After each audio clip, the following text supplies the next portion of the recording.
దేవునికి ప్రియమైన వారులారా, మీరందరూ బాగున్నారా? దేవుడు మిమ్మల్ని మీ కుటుంబాలను దీవించునుగాక. ఈ గచ్చమనే వాగ్దాన సందేశాలు మరి మీతో కలుసుకోవటానికి నాకు చాలా సంతోషంగా ఉంది. ఈ వాగ్దాన సందేశాలు మీకు, మీ కుటుంబాలకు, మీ సంఘాలకు దీవెనకరంగా ఉన్నట్లుగా నేను భావిస్తూ ఉన్నాను.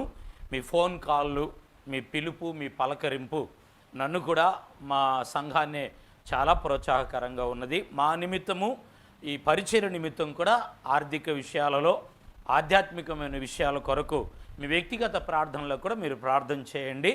అలాగనే ఈరోజు ఉదయకాలం మీరు పడకల మీద లేచారు, మీరు ప్రార్థన చేసుకుంటూ ఉన్నారు. మీ అవసరతలు, మీ పిల్లలను కూడా మీ పక్కన మీరు కూర్చోబెట్టుకొని మీరు ప్రార్థనలు చేస్తూ ఉన్నారు. ఈరోజు చాలామంది తల్లిదండ్రులు ప్రియులారా పిల్లల విషయాలలో చాలా వాపోతూ ఉన్నారు, చాలా కృంగిపోతూ ఉన్నారు. ఈరోజు వాక్యంలో నుండి దేవుడు మీతో మాట్లాడుతున్నాడు కదా.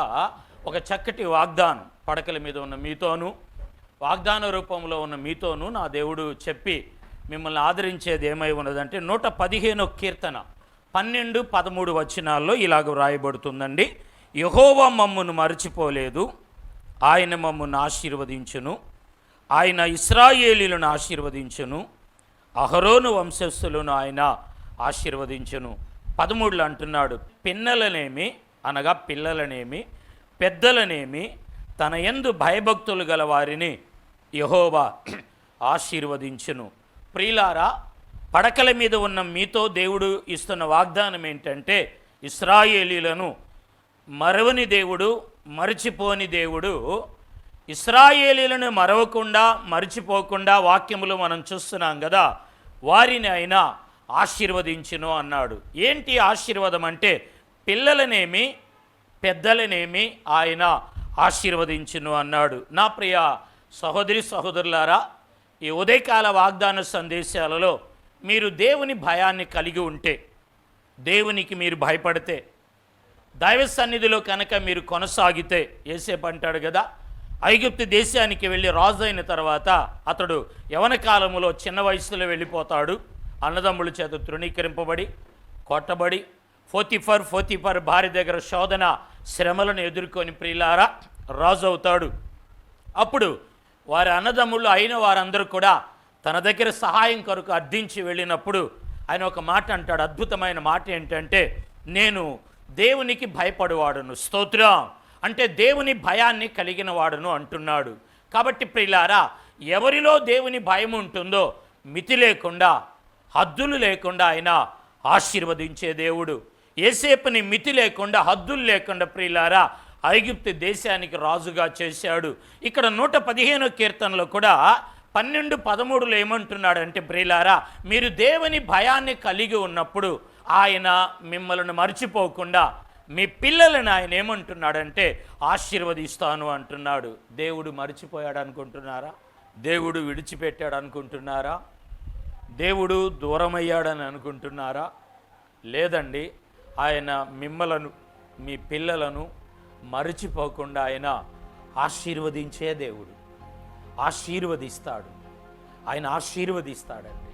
మిమ్మలను, మీ పిల్లలను ఆయన ఆశీర్వదించే దేవుడు. ఓ సహోదరి సహోదరుడా, పక్కన మీ పిల్లలు ఉన్నారా? వాళ్ళని దగ్గర తీసుకోండి, వాళ్ళ భుజాల మీద, వాళ్ళ తలల మీద చేయి పెట్టండి. ఇదిగో ఆయన మర్చిపోకుండా, మర్చిపోయాడని మీరు అనుకుంటున్నారేమో, ఆయన మీ ఆర్థిక అప్పు వడ్డీలను మర్చిపోయాడు అనుకుంటున్నారేమో, నా పిల్లల విషయాలు మర్చిపోయాడు అనుకుంటున్నారేమో. ఈరోజు దేవుడు అంటున్నాడు కదా, ఆయన మర్చిపోకుండా ఆశీర్వదించే దేవుడు అంటున్నాడు. ఆయన పిన్నలనేమి పెద్దలనేమి తన యందు భయభక్తులు గల వారిని ఆయన ఆశీర్వదించును. 14లో అంటాడు, యెహోవా మిమ్మును, మీ పిల్లలను వృద్ధి పొందించును. యెహోవా మిమ్మును, మీ పిల్లలను వృద్ధి పొందించును. ప్రియులారా, వాక్యములో చూస్తున్నాము, ఆయన మర్చిపోయే దేవుడు కాదు. మిమ్మలను, మీ పిల్లలను ఆయన వృద్ధి పొందిస్తాడు, అభివృద్ధి పొందిస్తాడు, ఆశీర్వదిస్తాడు. ప్రియులారా, వాక్యములో మనం చూస్తున్నాం బైబిల్ గ్రంథములో నుండి. మీరు ఏ ప్రాంతంలో, ఏ స్థలంలో ఉన్నారో, పిల్లల విషయంలో దిగులుగా ఉన్నారా? పిల్లల విషయంలో అనాలోచనతో ఉన్నారా? పిల్లల విషయంలో ఆలోచన కలిగి ఉన్నారా? మా పిల్లలు సరైన చదువులు లేవు, సరైన ఉద్యోగం లేదు, సరైన స్థితిగతులు లేవు, సరైన పరిస్థితి లేదు, సరైన పెళ్లి సంబంధం లేదు, సరైన ఆరోగ్యం లేదు.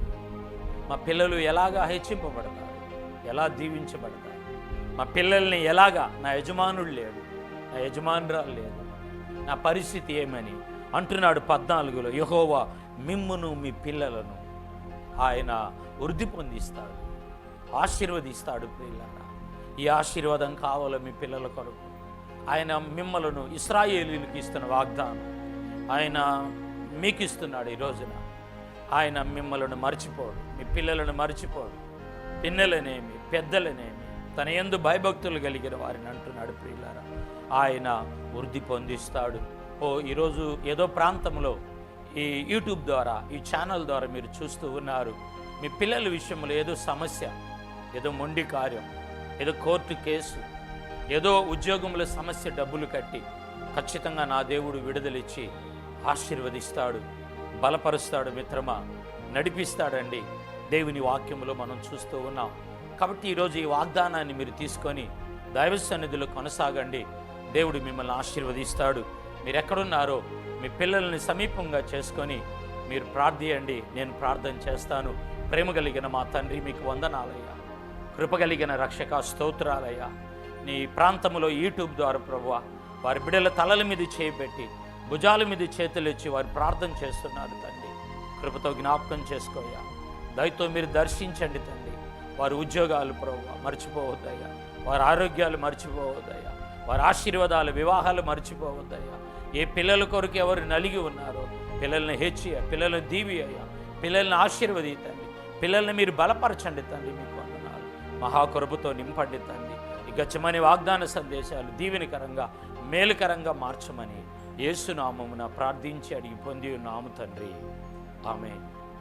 God bless you. దేవుడు మిమ్మల్ని దీవించునుగాక. రేపు ఉదయకాలం ఇదే సమయాన్ని కలుసుకుందాం.